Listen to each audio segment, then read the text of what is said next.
రెండు రకాలైనటువంటి అదృష్టాలు ఇవ్వాలి అనుకుంటే ఆడపిల్లగా వస్తుంది. ఒకటి, సాక్షాత్ లక్ష్మీదేవి ఇంట్లో పుట్టింది, అందుకే మగపిల్లవాడికి చేయడానికి అలంకారములు తక్కువ ఉంటాయి, ఆడపిల్లకి చేయడానికి అలంకారాలు చాలా ఎక్కువగా ఉంటాయి. ఆడపిల్ల ఇంట్లో తిరుగుతోంది అనుకోండి, లక్ష్మీదేవిది తిరిగినట్టే.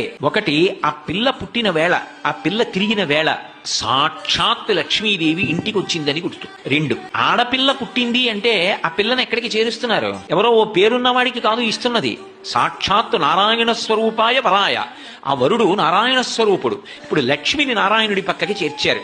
ఆ చేర్చిన కారణం చేత ఏమైంది? 10 తరాలు తర్వాత వచ్చేవి, 10 తరాలు నా ముందున్నవి, నేను ఒక తరం, 21 తరాలు ఉద్ధరింపబడ్డారు, ఉన్నత లోకాలకి వెళ్ళారు. ఏది మగపిల్లవాడి విషయంలో చూపించండి అలా ప్రమాణం. అలా చేయగలడా? సాధ్యం కాదు. అమ్మవారు అనుగ్రహిస్తే ఆ తల్లి వీళ్ళని నేను విశేషమైనటువంటి ఫలితము చేత సత్కరించాలనుకుంటున్నాను అనుకుంటే ఆడపిల్లగా వస్తుంది.